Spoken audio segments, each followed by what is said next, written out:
본문의 생명의 말씀은 로마서 5장 12절입니다.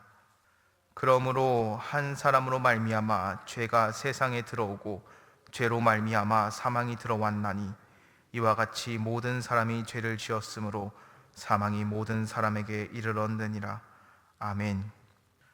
사랑하는 성도님, 오늘 말씀의 제목은 인간의 타락, 그 시작과 결과입니다. 우리는 지난주에 하나님의 창조의 면류관이 우리다, 하나님 창조의 걸작품이 우리다라는 것까지 배웠습니다. 근데 우리의 삶을 돌아보면 내가 창조의 면류관인데, 내가 창조의 걸작품인데 자꾸만 내 삶에서 죄를 저질러요.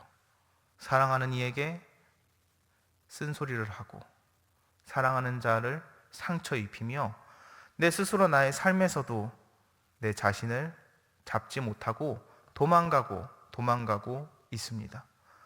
그리고 그 삶이 하나님을 나의 아버지라고, 예수님이 하나님의 아들이라고 고백하고 난 후에도 지속적으로 반복이 되고 있어요. 그렇게 이것이 무한히 반복되는 신앙의 삶이 길어지다 보면 어느샌가 내가 믿는 하나님이 나약해집니다. 왜냐하면 내 삶이 나약하기 때문이에요. 분명히 나는 하나님을 믿고 왔는데 죄악된 삶을 회개하고 죄를 짓지 않겠다고 다시금 하나님 앞에 나아왔는데 내 삶은 자꾸만 쳇바퀴 돌듯 죄를 저지릅니다. 그리고 가장 무서운 건 나는 별 생각 없이 했던 말인데 사랑하는 이에게 그것이 크나큰 대못으로 박혀 있을 때예요. 나는 그런 의도가 없었는데, 나는 그럴 생각이 없었는데 나의 사랑하는 이는 아주 오랜 시간 동안 그 대못을 건들지도 못하다가 후에 나지막하게 얘기합니다. 그 말이, 그 행동이 나한테 참 큰 상처였다고.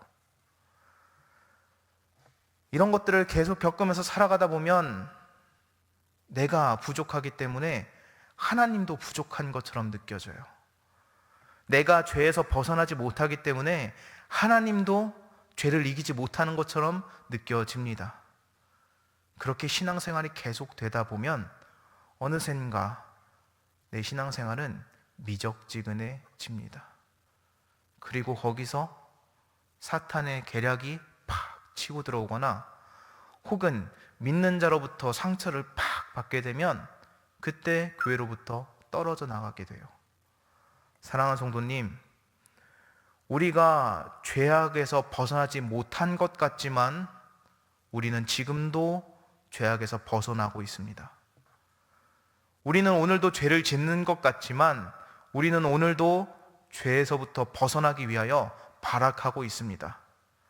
그리고 우리 안에 있는 그 성령님께서는 그를 위하여 부단히 눈물로 기도하고 오늘도 속삭이고 계세요.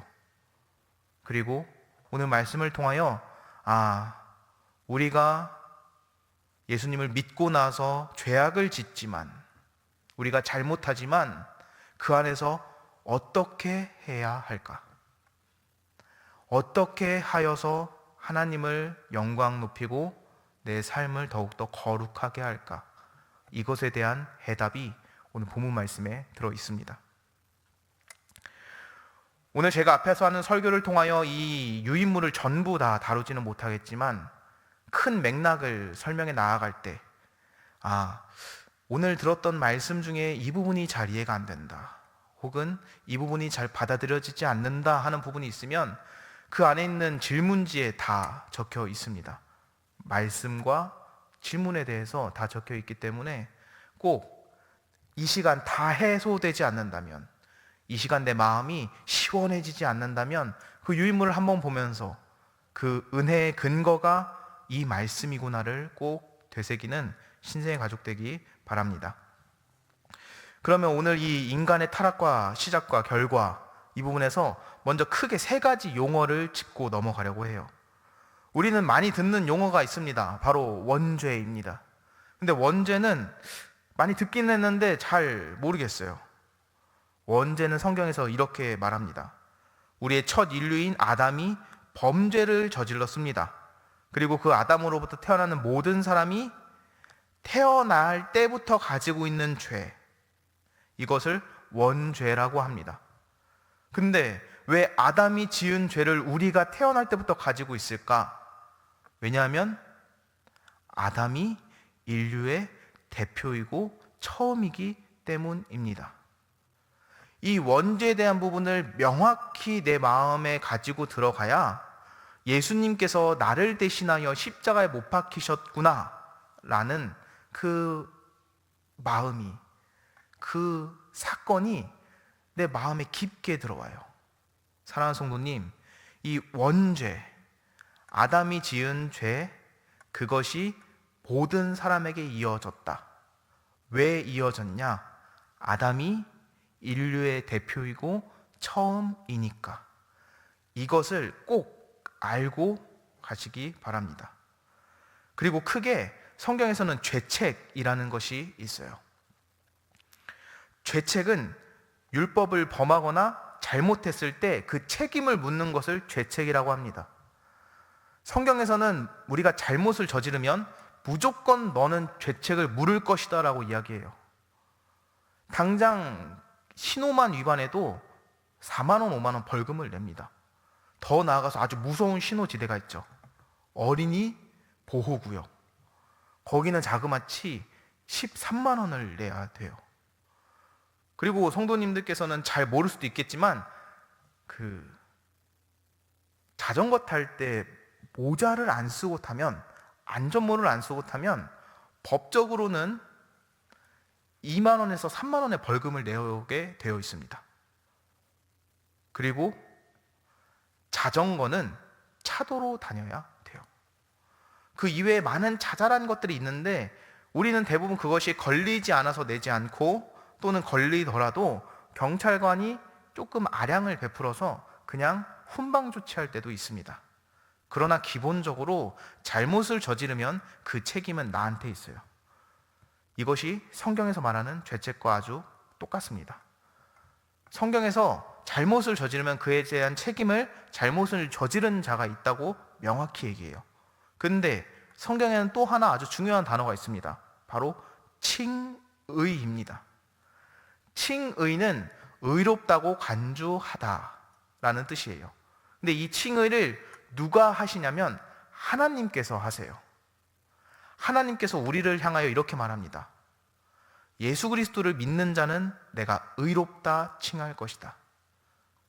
예수 그리스도를 하나님의 아들로 믿는 자를 내가 의롭다 칭할 것이다. 하나님께서 선포하셨어요. 예수님을 믿는 자는 죄가 없다. 그 죄책을 내가 보지 않을 것이다. 내가 그 원죄를 보지 않을 것이다. 이렇게 오늘 원죄, 죄책, 그리고 칭의, 이 세 가지 단어를 꼭 머릿속에 정립을 하고 넘어가겠습니다. 우리 성도님들께서도 많이 아시는 지킬 앤 하이드라는 이야기가 있어요. 지킬이라는 사람은 박사입니다. 아주 유명한 법학자이자 의사예요. 아주 사회적으로도 인정받고 동네에서도 아주 존경받는 박사이자 법학자입니다. 근데 이 지킬 박사가 사는 그 마을에 갑자기 밤에 강도 사건이 일어나기 시작해요. 그리고 그 강도 사건이 길어지다가 살인 사건이 일어납니다. 그래서 그 지역에 있는 경찰관들은 열심히 그 범죄자를 찾으러 다녔어요. 근데 그 범죄자를 찾을 수가 없었습니다. 그렇게 찾다가 찾았는데 그 범죄자는 자기를 이렇게 소개해요. 나는 하이드다. 그래서 경찰관들은 그 하이드를 잡아서 가둬놨습니다. 그리고 해가 떠올랐죠. 근데 그 하이드를 가둬놨던 그 철창 안에 웬걸 우리 동네에서 가장 존경받는 의사이자 법학자인 지킬 박사가 안에 있었던 겁니다. 그리고 이 이야기는 아주 유명한 지킬 앤 하이드라는 작품으로 인간의 이중성에 대해서 드러내는 걸로 현재까지 계속 이어지고 있어요. 근데 이 작품을 보면 우리는 생각합니다. 맞아. 이 사람은 언제는 참 착한데 언제는 참 나쁜 놈이야. 내 스스로도 언제는 참 착한데 언제는 참 나쁜 놈이야 라는 생각을 하게 됩니다. 인간의 악함을 드러내는 가장 대표적인 실험이 하나 있는데, 이 실험이 무엇이냐면 목적지를 두는 겁니다. 집에서 학교까지. 근데 집에서 학교까지 가는 그 거리가 약 10분 정도 되는 거리인데, 똑같은 사람에게 15분의 시간을 주는 겁니다. 그러면 그 사람은 운전을 천천히 하면서 가면서 풍경도 좀 보고, 신호가 걸리면 신호도 좀 지키고, 여기는 50km 제한이구나, 그럼 50km 제한도 하고, 그러면서 여유롭게 가요. 근데 이 사람에게 이 10분 되는 거리에 가는 것을 8분으로 줍니다. 그럼 이때부터 이 사람은 속도 제한을 잘 보지 못하게 돼요. 풍경을 보지 못하게 됩니다. 그리고 나서 그 사람에게 이 10분 거리를 5분의 시간을 줍니다. 그럼 그때부터는 그 사람은 신호도 지키지 않게 돼요. 사랑하는 성도님, 우리는 무언가를 잡고 무언가에 쫓기기 시작하면 악해집니다. 근데 우리가 절대 이기지 못하는 것이 하나 있어요. 지금도 우리를 향해서 부단히 쫓아오고 있는 하나가 있습니다. 바로 죽음이에요. 죽음은 누군가에게 영향력을 받지 않습니다. 죽음은 오늘도 부단히 나를 향해서 뛰어오고 있어요. 나 또한 죽음을 향해서 부단히 뛰어가고 있습니다. 그리고 시간은 정말 빠른 속도로 흘러가요.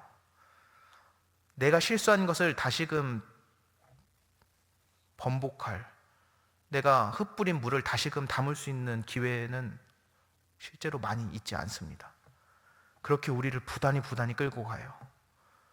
그래서 우리가 짓는 죄악도, 우리가 잘못된 선택을 해도 그것들을 다시금 번복할 수 있는 기회는 많지 않습니다. 이미 내 사랑하는 이는 나의 곁을 떠났어요.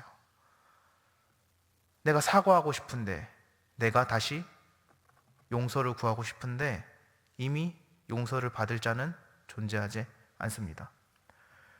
그리고 내 자신에게도 똑같습니다.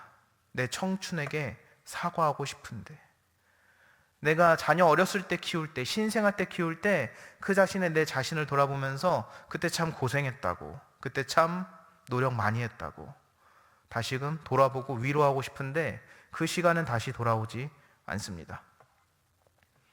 이렇게 우리는 짓고 싶지 않아도 잘못을 많이 저지르고 후회를 많이 해요. 우리는 착하게 살고 싶지만 어느샌가 우리는 악해진 상태로 살아가고 있습니다. 그리고 그것을 깨달은 후에는 이미 늦었어요. 이것이 우리의 현 주소입니다. 그래서 말씀에서는 우리가 어떤 상태인지 이렇게 얘기해요. 모든 사람이 죄를 범하였음에 하나님의 영광에 이르지 못하더니. 우리가 죄를 저질러서 하나님의 영광에 이르지 못합니다. 근데 그러면 이런 생각을 해요. 우리가 왜 죄를 저질렀지? 나 지금과 같은 삶 살고 싶지 않은데. 성경에서 말하는 죄를 저지른 거는 선악과를 먹는 사건이다. 그래서 많은 사람들이 이렇게 생각합니다. 하나님이 선악과를 두지 않았으면 죄를 짓지 않았을 텐데 왜 선악과를 두셨을까? 우리를 죄를 짓게 하기 위한 것일까? 라는 생각에서 멈춰요. 근데 여기서 해소되지 않으면 이 신앙의 뿌리가, 이 선악과와 관련된 죄악의 부분의 신앙의 뿌리가 깊어지지 못합니다. 돌에 막혀요. 이것을 해소하고 가야 됩니다. 하나님께서 선악과를 만드신 것은 죄를 지으라고 하신 것이 아니에요. 이 에덴 동산을 만든 이가 나라는 것을 알기 원하신 겁니다. 하나님이 아담을 만들고 얘기해요. 이 동산의 모든 생물의 이름을 짓고 모든 과일과 모든 것들을 내가 먹어라. 네가 이곳을 지배하여라 라고 말해요. 하나님의 말씀만 들으면 에덴 동산을 살아가며 아담은 시간이 조금 지나면 하나님에 대해서 모를 가능성이 아주 높습니다. 왜냐하면 이곳에 있는 모든 것들은 내가 이름을 지었고 이곳에 있는 모든 것들은 내가 먹고 있는데 아담이 자기 자신을 하나님이라고 생각하겠지요. 근데 선악과를 둠으로 이렇게 이야기합니다. 하나님의 명령 따라 이것을 먹지 말아라. 이것을 먹는 날엔 내가 죽으리라. 그러면 아담은 에덴 동산을 거닐며 모든 이름을 지은 동물들과 모든 과일을 먹고 다시금 에덴 동산의 중심부에 와서 생명과를 먹으며 기뻐하면서도 선악과를 보며 생각할 겁니다. 이 생명을 주시니까, 이 에덴 동산을 주시니까 나의 하나님 여호와구나. 하나님은 선악과를 보며 아담이 이 마음을 알기 원하셨어요. 이 에덴 동산을 주시니까, 나에게 생명을 주시니까 하나님 여호와이구나. 근데 그 선악과를, 그 하나님의 명령을 뱀의 유혹에 따라 어기게 되어 그것이 죄가 된 것입니다. 선악과 자체는 죄가 되지 않아요. 그리고 하나님께서도 아담이 선악과를 먹고 나서 아담아, 너가 선악과를 먹어서 죄를 지은 거야 라고 이야기하지 않습니다. 왜 내 음성을 피하여 너의 낯짝을 숨기었느냐? 왜 내가 부르는데 나타나지 않았느냐? 이것으로 죄를 물으십니다.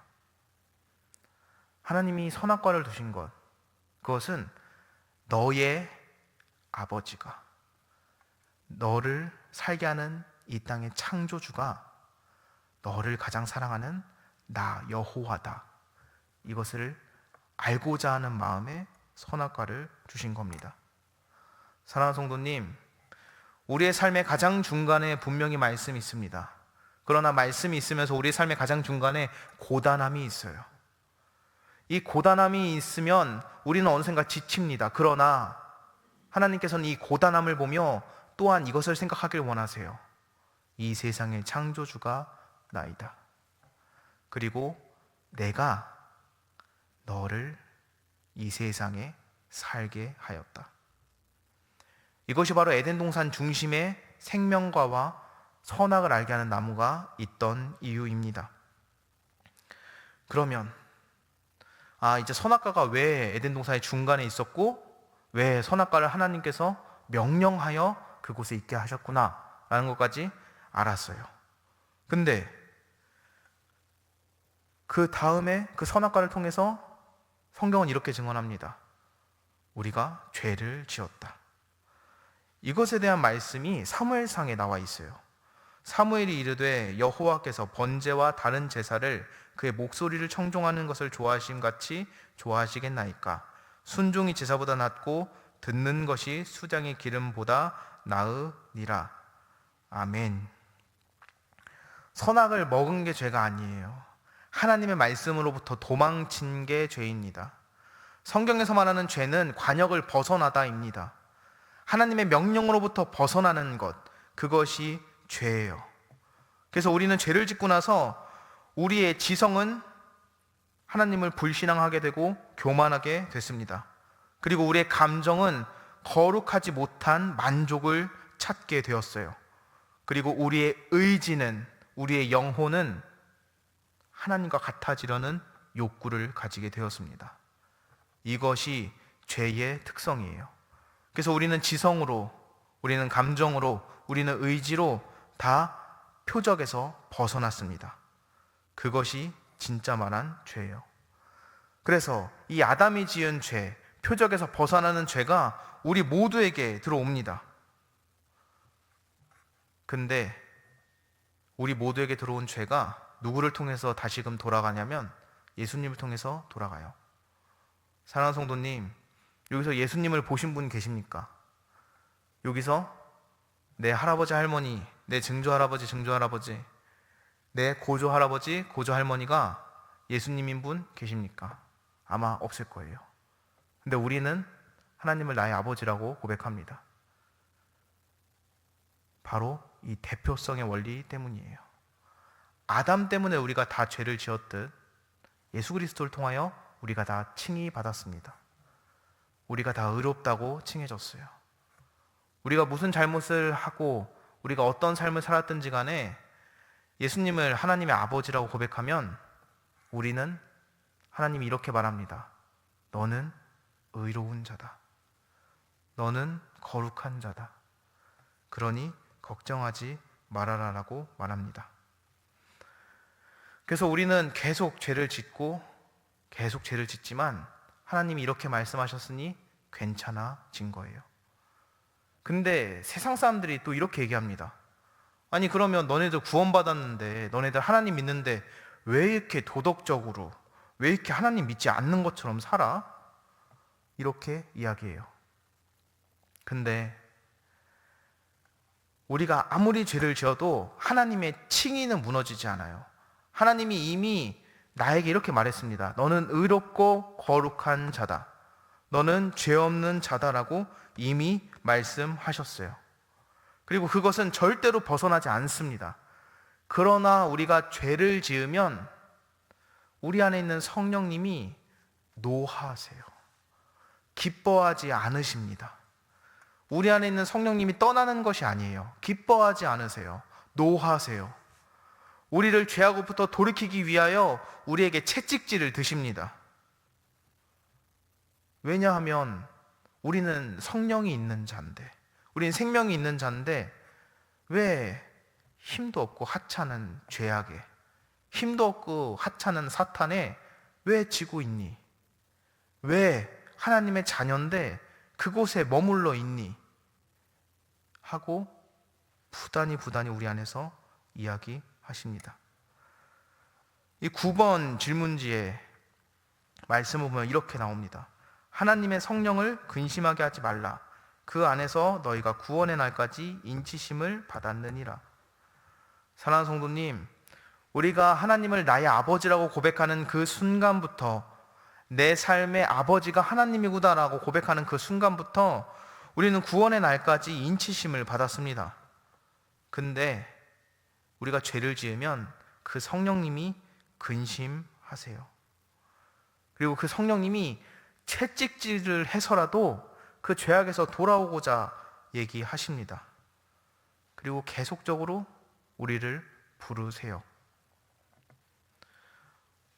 우리 안에 성령이 있는데 우리가 죄를 계속 짓는다면 우리는 죄에 대해서 변명할 수 없습니다. 우리는 핑계로 삼을 수가 없어요. 사랑하는 성도님, 우리는 하나님 나라의 공주와 왕자입니다.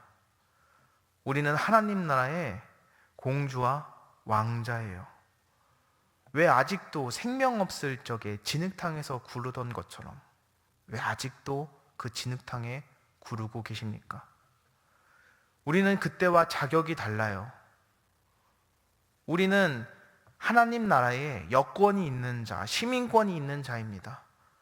왜 시민권 없을 때처럼, 왜 동사무소 지나갈 때 두려워하고, 왜 경찰서 지나갈 때 두려워하고, 왜 공무원이 지나갈 때 두려워하고 계십니까? 우리는 죄악에 무너지지 않습니다. 우리는 죄악에 지지 않아요. 우리 안에 성령이 있기 때문입니다. 미국 남부에 아주 큰 민물 거북이가 있습니다. 이 민물 거북이는 참 신기한 게 이 앞부리에 뭔가 톡톡톡톡톡 흔드는 기관이 하나 있어요. 덩치도 엄청 큰데 그 거북이는 움직이진 않습니다. 그리고 계속 요것만 탁탁탁탁탁 흔들어요. 막 흔들다 보면 한 물고기가 저게 피레민가 저게 플랑크톤인가 하면 막 옵니다. 그러더니 그것을 먹으려고 해요. 하지만 그 순간 그 물고기는 그 거북이한테 먹힙니다.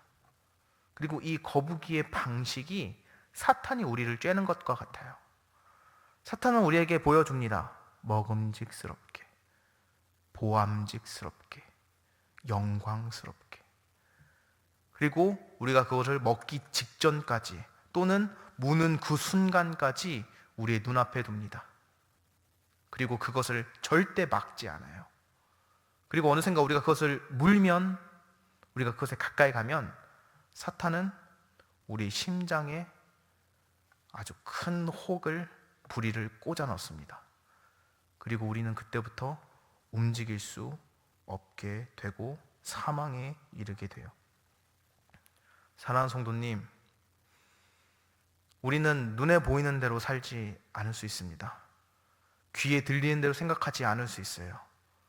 우리는 코로 느껴지는 향대로 따라가지 않을 수 있어요. 왜냐하면 사탄은 우리의 기관을 통해서 다 들어오게 하지만 성령은 우리 안에서 나오게 합니다. 성령은 이미 우리 안에 자리 잡아 우리 입에서 달디단 꿀과 같은 향이 나게 하세요. 우리의 눈에서 사랑의 눈빛이 나오게 합니다. 우리가 어떤 것을 듣든 그 나쁜 음성을 차단해 주세요. 우리 안에 있는 그 성령을 더욱더 믿으시기 바랍니다. 우리가 죄악에 빠지고 이것으로부터 벗어날 수 있는 것은 다른 것이 아니에요. 더욱더 내 안에 성령을 믿는 것. 하나님이 주신 예수 그리스도를 통하여 그 십자가의 고통을 다 이기게 하시고 제일 크게 주신 선물인 이 성령을 내가 더욱더 믿는 것.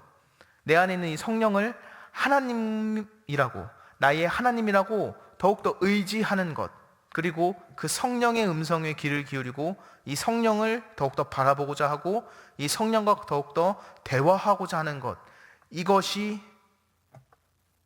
죄를 이기는, 죄악으로부터 벗어나는 가장 큰 해결책입니다. 사랑하는 성도님, 예수 그리스도께서 하신 사역의 처음부터 끝까지 언제나 하나님께 기도했어요.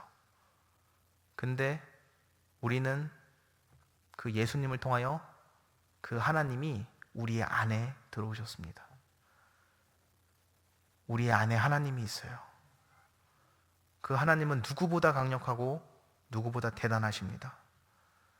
하나님 나라의 공주와 왕자이신 성도님, 더 이상 생명 없던 자와 같이 진흙탕에서 구르지 않기 바랍니다. 성령님의 음성에 집중하고 성령님을 더욱더 따르며 죄악이 아닌 복음과 은혜와 평강을 누리며 살아가는 이 시간 되기 바랍니다. 기도하겠습니다. 하나님 감사합니다. 오늘 인간의 타락에 대하여 배웠습니다. 하나님의 걸작품이라던 우리 인간이 하나님이 너무나 사랑하셔서 자유의지도 주시고 모든 것을 주시며 하나님의 형상까지 주셨던 우리 인간이 타락하였습니다. 죄악을 저질렀습니다. 그러나 주님께서는 이 땅에 오셔서 우리 대신 십자가 지심으로 하나님 우편에 가시면서 우리에게 주신 가장 큰 선물 하나님을 우리 안에 주셨으니 주님, 우리 안에 있는 이 성령님을 더욱더 믿게 하시고 더욱더 의지하게 하시고 성령님을 바라보게 하시며 성령님의 음성을 듣게 하시며 성령님과 함께 교제하게 하사 생명 없던 시절에 진흙탕에서 놀던 것처럼 놀지 않게 하시며 하나님 나라의 백성과 하나님 나라의 군사로서 그 평안과 성령님의 열매와 그 은혜를 충분히 누리며 살아가는 우리 될 수 있게 하여 주옵소서. 감사합니다. 살아계신 예수님의 이름으로 기도드렸습니다. 아멘.